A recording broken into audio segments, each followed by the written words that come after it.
මකර ලග්නයක් තියෙන ඔයා අගෝස්තු 17 ඉඳන් සැප්තැම්බර් 17 වෙනකම් කාලයේදී හදිසියෙම මගේ ජීවිතයේ මොනවද දැන් වෙනස් වෙන්න ඕන කියලා හිතෙන්න පටන් ගත්තොත් ඒ හැඟීම නොසලකා හරින්න එපා. මොකද මේ කාලයේ රවි සිංහ රාශියට මාරු වෙනවා. මකර ලග්නයට සිංහය වැටෙන්නේ 8 වෙනි භාවයට. 8 වෙනි භාවය කියන්නේ ගැඹුරු වෙනස්කම්, හදිසි සිදුවීම්, හවුල් සම්පත්, උරුම දේවල්, ණය සහ බදු වගේ මුදල් සම්බන්ධ කරුණු, රහස් කරුණු, පරිේෂණ, ඇතුළත වෙනස් වීම සහ අපිට සම්පූර්ණයෙන් පාලනය කරන්න බැරි ජීවිතයේ පැති සම්බන්ධ භාවයක්.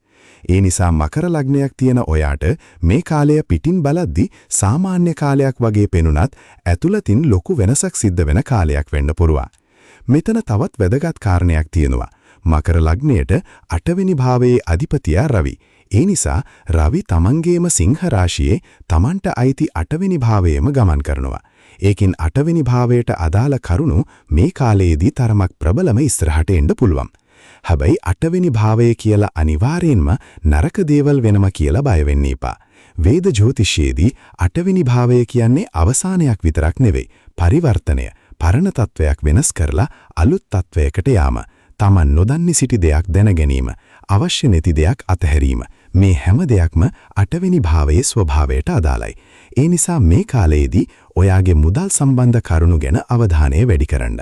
විශේෂයෙන්ම වෙනත් කෙනෙක් එක්ක බෙදා ගන්න මුදල්, ණය, බදු, රක්ෂණ, උරුම දේවල් හෝ පෞලි සම්පත් වගේ කරුණු ගැන පැහැදිලි වෙලා ඉන්න.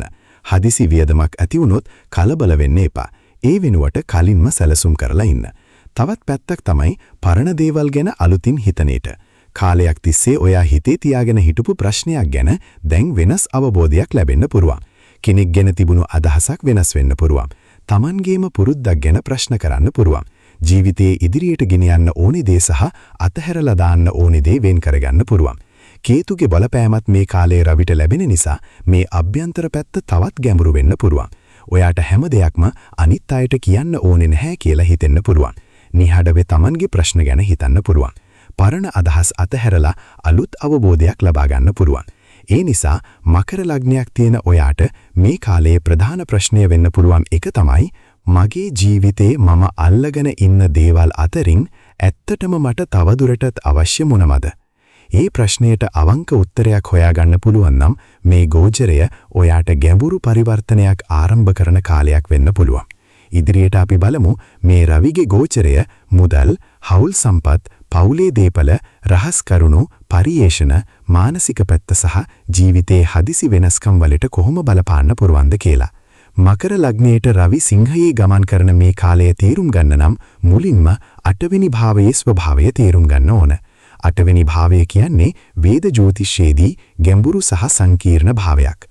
මේ භාවයෙන් හදිසි වෙනස්කම්, හවුල් සම්පත්, උරුම දේවල්, ණය, බදු, රක්ෂණ, රහස් කරුණු, පරිේෂණ, ගැඹුරු දැනුම සහ ජීවිතයේ අපිට පාලනය කරන්න අමාරු පැති ගැන බලනවා. මකර ලග්නයට සිංහය 8 වෙනි භාවය. තවත් විශේෂ කාරණයක් තමයි 8 වෙනි භාවයේ අධිපතියා රවිමයි. ඒ නිසා රවි තමන්ගේම සිංහ රාශියේ තමන්ගේම 8 වෙනි භාවයේ ගමන් කරනවා. මේ නිසා 8 වෙනි භාවයට අදාළ කරුණු ඔයාගේ අවධානයට වැඩිපුර එන්න පුරුවා. මුලින්ම හවුල් මුදල් ගැන බලමු. ඔයා වෙනත් කෙනෙක් එක්ක මුදල් සම්බන්ධතාවයක් තියෙනවා නම් ඒ ගැන පැහැදිලිව ඉන්න. පවුලේ මුදල් වෙන්න පුරුවන්. විවාහයෙන් පස්සේ බෙදා ගන්න මුදල් වෙන්න පුරුවන්. හවුල් ව්‍යාපාරයක මුදල් වෙන්න පුරුවන්. ණයක් වෙන්න පුරුවන්. බදු ගෙවීම් වෙන්න පුරුවන්. මේ වගේ දේවල් ගැන කාලයක් තිස්සේ අවධානය නොදී හිටියා නම් මේ කාලයේදී ඒව නැවත ඉස්සරහට එන්න පුරුවන්. උදාහරණයක් විදිහට ගෙදර පවුලේ කෙනෙක් එක්ක හවුලේ කරගෙන යන මුදල් කටයුත්තක් තියෙනවා.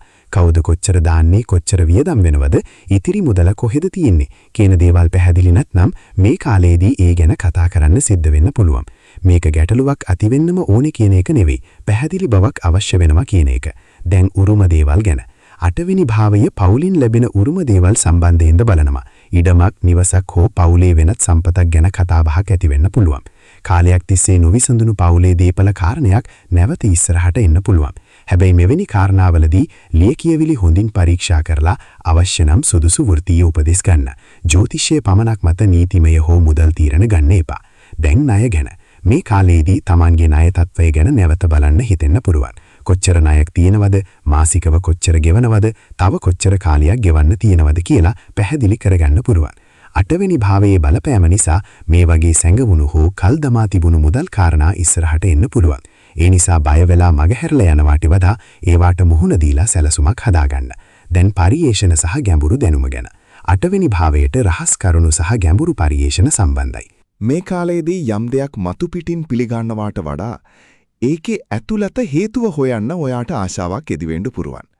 මේක ඇයි මෙහෙම වෙන්නේ? මේකට ඇත්ත හේතුව මොකද්ද? වගේ ප්‍රශ්න අහන්න පටන් ගන්න පුරුවන්. පරිේෂණ කරන කෙනෙක් නම් මේක හොඳ උනන්දුවක් දෙන්න පුරුවන් කාලයක්. ජ්‍යොතිෂය, ඉතිහාසය, මනෝවිද්‍යාව, විද්‍යාව හෝ වෙනත් ගැඹුරු විෂයක් ගැන ඉගෙන ගන්න ආසාවක් ඇති වෙන්නත් පුරුවන්. දැන් තමන්ගේ ඇතුළත වෙනස් වීම. අටවෙනි භාවයේ වැදගත්ම පැත්තක් මේක. කලින් ඔයාගේ ජීවිතේ ඊටා වැදගත් වුණු දෙයක් ගැන දැන් වෙනස්ව හිතන්න පුළුවන්. උදාහරණයක් විදිහට කාලයක් තිස්සේ කෙනෙක්ගේ පිළිගැනීම හොයනවා. දැන් ඒක වැදගත් නැහැ කියලා තේරෙන්න පුළුවන්. කලින් මුදල් ගොඩක් එකතු කරගන්න ඕනේ කියලා හිතුවා. දැන් සරල ජීවිතයක් ගැන හිතන්න පුළුවන්. කලින් හැම දෙයක්ම පාලනය කරන්න උත්සාහ කළා. දැන් හැම දෙයක්ම පාලනය කරන්න බැහැ කියලා පිළිගන්න පුළුවන්. මේක තමයි පරිවර්තනය. දැන් කේතුගේ බලපෑම ගැන බලමු. රවි සහ කේතු එකට බලපාන නිසා බාහිර ලෝකයේ සාර්ථකත්වයට වඩා ඇතුළත අවබෝධය ගැන හිතන්න පුළුවන්.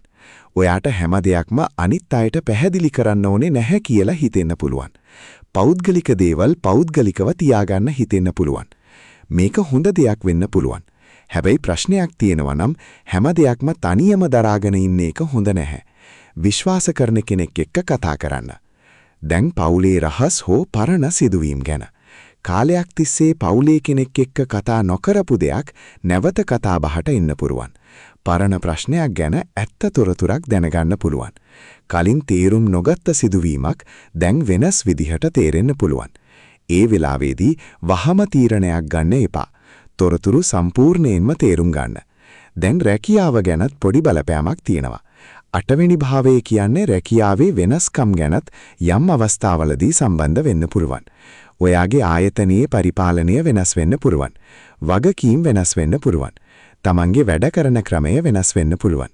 කෙනෙක් ඉවත් වෙලා ඔයාට අලුත් වගකීමක් ලැබෙන්න පුළුවන්.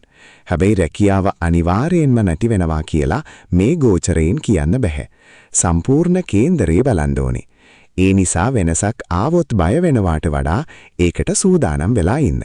බ්‍රිහත් පාරාශර හෝරා ශාස්ත්‍රය වගේ පැරණි ජ්‍යොතිෂ සම්ප්‍රදායන් තුල අටවෙනි භාවය ගැඹුරු වෙනස්කම් සහ ජීවිතයේ සැඟවුණු පැටි සම්බන්ධයෙන් වැදගත් ලෙස සලකනවා. ඒ නිසා මේ කාලයේදී ජීවිතේ මතු පිටින් නොපෙනෙන කරුණු ගැන අවධානය යොමු වීම තීරුම් ගන්න පුරුවන්.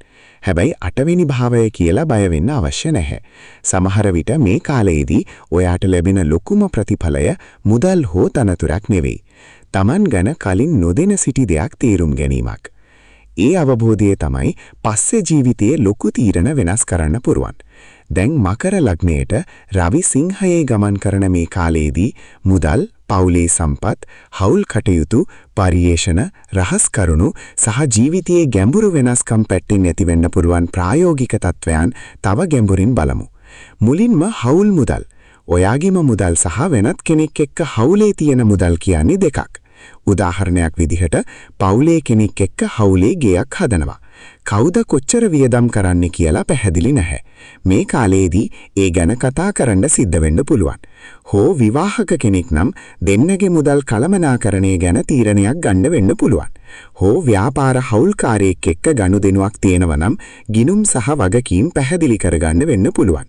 මෙතනදී වැදගත්ම දේ විශ්වාසය විතරක් නෙවෙයි. පැහැදිලි බව. ලියකිවිලි, ගිණුම්, වගකීම් මේ දේවල් පැහැදිලිව තියාගන්න. දැන් ණය. ඔයාට දැනටමත් ණයක් තියෙනවා නම් ඒ ගැන අමතක කරලා ඉන්න එපා. කාලය ගෙවෙනකම් බලාගෙන ඉන්නවාට වඩා ගෙවීම් සැලැස්මක් හදාගන්න. කොච්චර මුදලක් ගෙවන්න තියෙනවද? පොලි කොච්චරද? කොච්චර කාලයක් තියෙනවද? මේවා තේරුම් ගන්න. මේක ජ්‍යොතිෂ අනාවැකියකට වඩා ප්‍රායෝගික උපදෙසක්. අටවෙනි භාවය කියලා කාලයක් කියලා ණය අනිවාර්යෙන් වැඩි වෙනවා කියලා කියන්න බෑ. ඒ වෙනුවට ණය සහ හවුල් මුදල් ගැන අවධානය වැඩි කරගන්න කාලයක් කියලා බලන්න පුළුවන්. දැන් පවුලේ උරුම දේවල්. කාලයක් තිස්සේ පවුලේ කතා බහක් නොවුණු ඉඩමක් ගැන ප්‍රශ්නයක් නැවත මතුවෙන්න පුළුවන්. පරණ ලියකිවිලි හොයන්න වෙන්න පුළුවන්. පවුලේ අය අතර සාකච්ඡාවක් ඇති වෙන්න පුළුවන්. මේ වගේ දේවල් ඇති වුණොත් හැඟීම් මත තීරණ ගන්න එපා. ලියකිවිලි බලන්න. අවශ්‍ය නම් සුදුසු නීතිමය උපදෙස් ගන්න. ජ්‍යොතිෂය නීතිමය තීරණයකට ආදේශයක් නෙවෙයි. දැන් පරිේශන පැත්ත. ඔයාට යම් විෂයක් ගැන මතු පිටින් දැනගන්න එක ප්‍රමාණවත් නැහැ වගේ දැනෙන්න පුළුවන්. ගැඹුරට යන්න හිතින්න පුළුවන්. උදාහරණයක් විදිහට ජ්‍යොතිෂය ගැන ඉගෙන ගන්න කෙනෙක් නම් සාමාන්‍ය රාශි බලාපල වලින් නවතින්නේ නැතුව ග්‍රහ බලය, භාව, දශා වගේ කරුණු ගැන ගැඹුරින් ඉගෙන ගන්න පුළුවන්. විද්‍යාත්මක විෂයක් ගැන ඉගෙන ගන්න කෙනෙක් නම් මතු පිට තොරතුරු වෙනුවට මූලාශ්‍ර හොයන්න පුළුවන්. මේක 8 වෙනි භාවයේ පරිේශන ස්වභාවයට ගැලපෙනවා. දැන් රහස් කරුණු. කෙනෙක් ඔයාගෙන් යම් දෙයක් සගවලා තියෙනවා වගේ දැනෙන්න පුළුවන්. හෝ ඔයා කලින් නොදැන සිටි තොරතුරක් හම්බ වෙන්න පුළුවන්. හැබැයි සැකයක් ඇති වුණා කියලා ඒක සත්‍යයක් කියලා හිතන්න එපා. තොරතුරු පරීක්ෂා කරන්න. 8 වෙනි භාවයේ ගැඹුරු ස්වභාවය නිසා සමහර විට අපි වැඩිපුර හිතන්නත් පුළුවන්. ඒ නිසා සාක්ෂි නැතුව නිගමනවලට යන්න එපා. දැන් මානසික පැත්ත. අතීතයේ සිදුවීමක් ගැන නැවත හිතන්න පුළුවන්. ඒ වෙලාවේ මම එහෙම තීරණයක් ගත්තේ ඇයි? මම තාමත් මේ දේ අල්ලගෙන ඉන්නේ ඇයි? වගේ ප්‍රශ්න එන්න පුළුවන්. මේ ප්‍රශ්න හොඳින් බාධිතා කළොත් Taman ගැන ගැඹුරු අවබෝධයක් ලබා ගන්න පුළුවන්. හැබැයි හැම වෙලාවෙම අතීතය හාරගෙන ඉන්න එපා. අවබෝධය ගන්න, අවශ්‍ය දේ ඉගෙන ගන්න, ඊට පස්සේ ඉස්සරහට යන්න. දැන් කේතුගේ බලපෑම. කේතු නිසා සමහර වෙලාවට පරණ දෙයක් ගැන උනන්දුව නැති වෙන්න පුළුවන්. කලින් ඊට වැදගත් වුණු සම්බන්ධතාවයක් ගැන දැන් වෙනස් හැඟීමක් ඇති වෙන්න පුළුවන්. කලින් තිබුණු තරගකාරී බව අඩු වෙන්න පුළුවන්. කලින් හැම දෙයක්ම පාලනය කරන්න උත්සාහ කළා. දැන් මට හැම දෙයක්ම පාලනය කරන්න බැහැ කියලා පිළිගන්න පුළුවන්. මේක පරාජයක් නෙවෙයි. සමහර වෙලාවට මේක පරිණත වීමක්. දැන් සෞඛ්‍ය පැත්ත ගැන ටිකක් කියන්න ඕනේ. 8 වෙනි භාවය ශරීරයේ ගැඹුරු ක්‍රියාවලින් සහ දිගුකාලීන සෞඛ්‍ය කරුණු සම්බන්ධයෙන් සලකා බලන භාවයක්. හැබැයි මේ ගෝචරයෙන් රෝගයක් නිශ්චිතව කියන්න බෑ. ඔයාට සෞඛ්‍ය ගැටලුවක් තියෙනවා නම් සුදුසු වෛද්‍යවරයෙකුගෙන් උපදෙස් ගන්න. මේ කාලයේදී තමන්ගේ දෛනික සෞඛ්‍ය පුරුදු ගැන අවධානය යොමු කරන එක පමණක් ප්‍රයෝජනවත්. නින්ද, විවේකය, නිවැරදි ආහාර රටාව, වෛද්‍ය උපදෙස් අවශ්‍ය නම් ඒවා ලබා ගැනීම. දෙන් රැකියාවේ හදිසි වෙනස්කම් ගැන. ආයතනයක ව්‍යුහය වෙනස් වෙන්න පුළුවන්. ප්‍රධානියෙක් මාරු වෙන්න පුළුවන්. වගකීම් වෙනස් වෙන්න පුළුවන්. කලින් කරපු වැඩක් වෙනත් කෙනෙක්ට බාර දෙන්න පුළුවන්. මේ වගේ වෙනසක් මුලින් අමාරු වුණත් පස්සේ ඔයාට වෙනත් අවස්ථාවක් විවෘත කරන්න පුළුවන්. ඒ නිසා වෙනසක් ආවම වහාම මේක නරකයි කියලා තීරණය කරන්න එපා. වෙනසෙන් පස්සේ මොන දේවල් විවෘත වෙලවද බලන්න. දැන් පෞද්ගලික ජීවිතයේදී සීමා තබා ගැනීම. කේතු සආපෙවෙනි ධාවය බලපෑම නිසා ඔයාගේ පෞද්ගලික දේවල් හැමෝටම කියන්න අවශ්‍ය නැහැ කියලා හිතෙන්න පුරුවා. මේක හොඳ පුරුද්දක් වෙන්න පුරුවා. සමාජයට පෙන්වන්න ඕනි ජීවිතයක් සහ Tamanට ඇත්තටම ජීවත් වෙන්න ඕනි ජීවිතයක් අතර වෙනස හඳුනා ගන්න. හැබැයි විශ්වාස කරන අයගෙන් සම්පූර්ණයෙන්ම ඈත් වෙන්න එපා. පෞද්ගලිකත්වය සහ තනිවීම එකම දේ නෙවෙයි. දැන් 8 වෙනි භාවයේ රවි නිසා ඇති වෙන්න පුරුවන් මට මගේ ජීවිතය ගැන තවත් ගැඹුරින් දැනගන්න ඕනි කියන හැඟීම. මේක පරිේශණයට, ආධ්‍යාත්මික අධ්‍යයනයට හෝ තමන්ගේ පෞද්ගලික වර්ධනයට යොදා ගන්න පුරුවා. බ්‍රිහත් පාරාශර හෝරා ශාස්ත්‍රය වගේ සම්ප්‍රදායන් තුල 8 වෙනි භාවය ගැඹුරු වෙනස්කම්, ආයුෂ, රහස් සහ හවුල් සම්පත් වගේ විවිධ පැති සමග සම්බන්ධ කරලා බලනවා. පලා දීපිකා වගේ ග්‍රන්ථ සම්ප්‍රදායන් තුලත් ග්‍රහයාගේ භාව, රාශි සහ බලය එක්ක ප්‍රතිඵල තේරුම් ගන්න උත්සාහ කරනවා.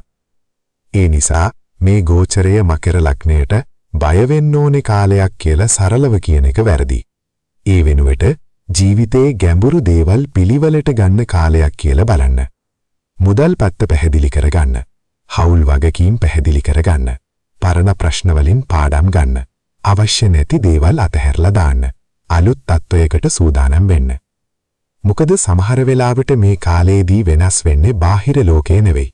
ඔයා ඒ ලෝකේ දිහා බලන විදිහ. ඉතින් මකර ලග්නයක් තියෙන ඔයාට රවි සිංහ රාශියේ ගමන් කරන මේ කාලය ගැන අවසානයේට කරුණු ටික එකතු කරලා බලමු. අගෝස්තු 17 ඉඳන් සැප්තැම්බර් 17 වෙනකම් රවි සිංහයේ ගමන් කරනවා. මකර ලග්නයට සිංහය 8 වෙනි භාවය. ඒ නිසා මේ කාලයේදී ගැඹුරු වෙනස්කම්, හවුල් මුදල්, ණය, උරුම දේවල්, පවුලේ සම්පත්, රහස් කරුණු, පරිේෂණ සහ තමන්ගේ ඇතුළත වෙනස වගේ කරුණු වැඩිපුර අවධානයට එන්න පුරුවා. තව වැදගත්ම දේ තමයි 8 වෙනි භාවයේ අධිපතියා රවිමයි. ඒ නිසා රවි තමන්ගේව සිංහ රාශියේ ගමන් කරන මේ කාලයේදී 8 වෙනි භාවයට අදාළ කරුණු තරමක් ප්‍රබලව දැනෙන්න පුරුවා. හැබැයි 8 වෙනි භාවය කියලා බය වෙන්න එපා. මේක අනිවාර්යෙන් නරක සිදුවීම් වෙන කාලයක් නෙවෙයි. ඒ වෙනුවට ජීවිතේ කලින් නොබලා හිටපු දේවල් දිහා බලන්න සිද්ධ වෙන කාලයක් වෙන්න පුරුවා. හවුල් මුදල් තියෙනවා නම් ඒවා පැහැදිලි කරගන්න. ණයක් තියෙනවා නම් ඒක ගැන සැලසුමක් හදාගන්න. පවුලේ දේපල හෝ උරුම දේවල් ගැන කටයුතු තියෙනවා නම් ලිය කියවිලි හොඳින් බලන්න. කෙනෙක් එක්ක මුදල් හවුලක් තියෙනවා නම් වගකීම් පැහැදිලි කරගන්න. මේ වගේ කාරණා මේ කාලයේදී වැදගත්. කේතුගේ බලපෑම නිසා ඔයාගේ ඇතුළත ලෝකයේත් වෙනසක් වෙන්න පුළුවන්. කලින් ඊටා වැදගත් වුණු දෙයක් දැන් ඊතරම් වැදගත් නොවෙන්න පුළුවන්. කලින් අනිත් අයගේ පිළිගැනීම හොයපු කෙනෙක් දැන් Tamanගෙම සැනසීම ගැන හිතන්න පුළුවන්. කලින් හැම දෙයක්ම පාලනය කරන්න උත්සාහ කළ කෙනෙක් දැන් අතහැරීමට ඉගෙන ගන්න පුළුවන්. මේක දුර්වලකමක් නෙවෙයි. සමහර වෙලාවට මේක Tamanගේ අතුලත ශක්තිය හඳුනා ගැනීමක්. බ්‍රිහත් පාරාශර හෝරා ශාස්ත්‍රය සහ පලා දීපිකා වගේ පැරණි ජ්‍යොතිෂ සම්ප්‍රදායන් තුර අටවෙලි භාවය ගැඹුරු වෙනස්කම් සහ සැඟවුණු කරුණු සම්බන්ධයෙන් වැදගත් ලෙස සැලකනවා. ඒ නිසා මේ කාලයේදී ජීවිතයේ ගැඹුරු පැති ගැන අවධානය යොමු වීම තේරුම් ගන්න පුරුවා. හැබැයි ගෝචරය විතරක් බලලා සෞඛ්‍ය, මුදල් හෝ වෙනත් විශාල සිදුවීම් ගැන නිශ්චිත අනාවැක්කි දෙන්න බෑ. ඒකට සම්පූර්ණ ජන්ම කේන්දරය සහ දශා තත්වය බලන්න ඕනේ. ඒ නිසා මේ කාලයේදී ඔයාට කරන්න පුරුවම් හොඳම දේ තමයි බය වෙනවාට වඩා සූදානම් වෙන එක. මුදල් පැත්ත පිරිවලට ගන්න, පරණ ගැටලු විසඳන්න, තමන්ගේ පෞද්ගලික සීමා ආරක්ෂා කරගන්න, අවශ්‍ය නැති දේවල් අතහැරලා දාන්න, තමන් ගැන ගැඹුරින් ඉගෙන ගන්න. මේ කාලයේදී ඔයාගේ ජීවිතයේ යම් ගැඹුරු වෙනසක් දැනෙනවා නම් ඒ මොකක්ද කියලා පහලින් අදහසක් ලියන්න. වේද ජ්‍යොතිෂය ගැන ඔයාට තියෙන ප්‍රශ්නයක් තියෙනවා නම් ඒකත් කියන්න. ඉදිරි වෙදසටහන්වලදී ඔයාගේ ප්‍රශ්න ගැනත් අපි කතා කරමු. මේ විග්‍රහය වටිනයි නම් කැමැත්තක් දක්වන්න. මේ වගේ වේද ජ්‍යොතිෂ විග්‍රහ දිගටම බලන්න අපිත් එක්ක එකතු වෙන්න. ඊළඟට අපි බලන්නේ කුම්භ ලග්නයට රවි සිංහ රාශියේ ගමන් කිරීම කොහොම බලපාන්න පුළුවන්ද කියලා. මකර ලග්නයට රවි 8 වෙනි භාවයේ ගමන් කරන නිසා ගැඹුරු වෙනස්කම් සහ හවුල් සම්පත් ප්‍රධාන වුණා. නමුත් කුම්භ ලග්නයට ඒ රවි ගමන් කරන්නේ 7 වෙනි භාවය හරහා. ඒ නිසා ඊළඟට අපි බලන්නේ විවාහය, හවුල් සම්බන්ධතා, ව්‍යාපාර හවුල්කාරීත්වය සහ අනිත් අය එක්ක ඇති ඍජු සම්බන්ධතා ගැන රවිගේ මේ ගමන කොහොම බලපාන්න පුළුවන්ද කියලා. ඒ විග්‍රහයත් එක්ක අපි ඊළඟ ලග්නයෙන් හමු වෙමු. පරණ දේවල් අවශ්‍ය තැනින් අතහැරලා අලුත් තත්වයකට ශක්තිමත්ව යන්න ඔයාට අවශ්‍ය පැහැදිලි බවත් ධෛර්යයත් ලැබෙන්න වේවා.